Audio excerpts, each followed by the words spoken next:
The one thing that the Attitude Era definitely boasted is the fact that they were willing to go to any extreme in order to make sure that these characters legitimately hated one another.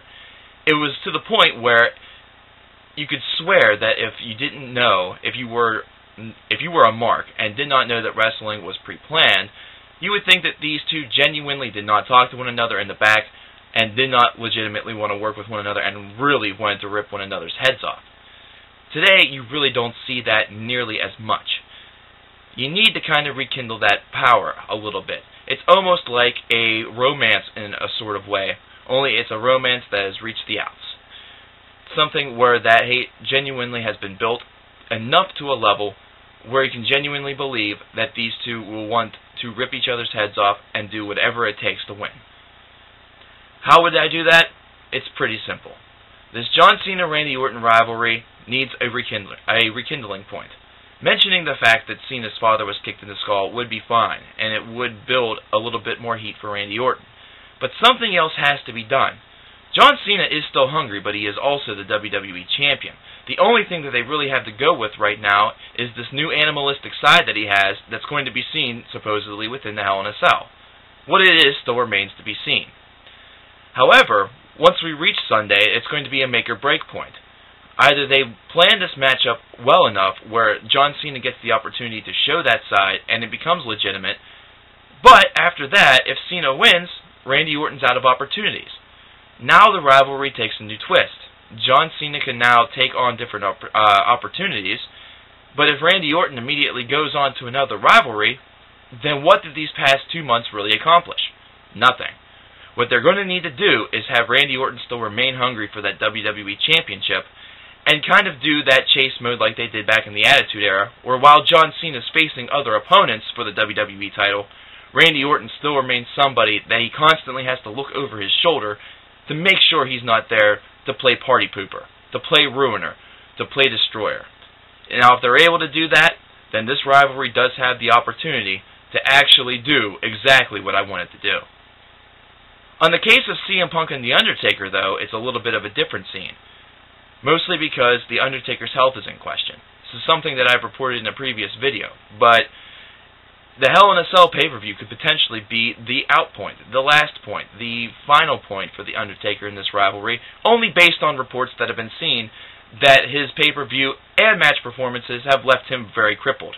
Of course, as you know, at WrestleMania, The Undertaker hurt himself pretty damn bad and had to have surgery. And the surgery, while it's healed, it probably hasn't healed to the point where it's going to be okay for long. So this has the opportunity, or had the opportunity, should I say, to have been a long-distance rivalry. But with the way that the pay-per-view structure is right now, with submission matches, Hell in a Cell matches, and TLC matches coming up at the former Armageddon pay-per-view, now renamed Tables, Ladders, and Chairs, what more is there? Right now the breaking point is absolutely gone.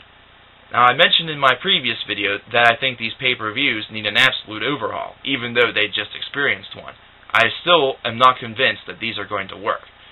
So that's a different story for a day that has already passed. If you want to see how I feel about that, check out the video. As far as the lesser superstars are known, there's a lot of key rivalries that are just kind of popping up and popping down. Of course, we have the Intercontinental Championship between Dolph Ziggler and now John Morrison that just started up because of Rey Mysterio's suspension. Now, everybody would have thought that maybe Rey Mysterio and Dolph would have rekindled their rivalry whenever Rey came back. But since they had to switch the title over to John, and they wanted to keep Dolph in the hunt, they had to drop Rey Mysterio out of that, and immediately thrust him into a different position. While perfectly logical, this killed a potential long-distance rivalry that would really give Dolph Ziggler a good rub, and finally give him his first solo belt here in the WWE.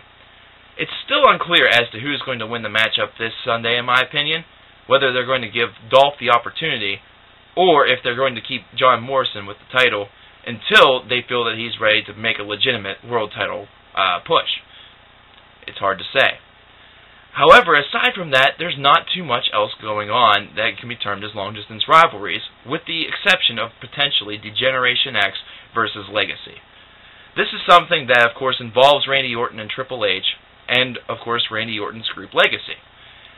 And because of Randy Orton's group Legacy, Triple H had to make his one phone call, get HBK back, and rekindle this little rivalry. Or should I say, start it. I say rekindle because, of course, Triple H was going after Legacy solo for a while there ever since WrestleMania. But ever since SummerSlam, DX is back, and HBK is back.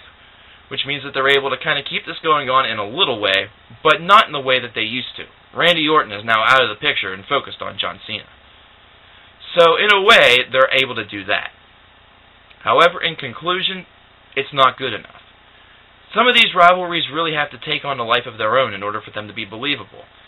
And of course, as I said before, in order to have titles on multiple people, you have to be willing to include other people into the mix. That's the reason why triple threat matches are definitely a huge benefit right now. Fatal 4-ways are, but they can be a little bit clustered. And, of course, the gimmick matches are very important. Now, I will say this. One thing that is definitely limiting these rivalries is one big, huge change that the WWE made this year, and that's the PG era. Because of the PG era, they have not been able to take it to the next level like they used to. So they really are pigeonholed a little bit in what they're able to do with their rivalries, and just how far they can take them. Perhaps the believability factor is a little bit swayed because of this, because they can no longer go to the lengths that they used to really generate hate between two individuals, or between two tag teams. This is something that the WWE will definitely have to look at, because if they find themselves running out of ideas, or just reusing cheesy ideas that didn't work the first time, simply because they're not able to take it to the extremes that they're used to, then this PG era, I think, is something that definitely needs to be lifted. However, for more about the PG era, definitely check out the next part of my series, the WWE Overhaul, which will be completely about how the PG era is probably single-handedly one of the worst decisions that the WWE has ever made.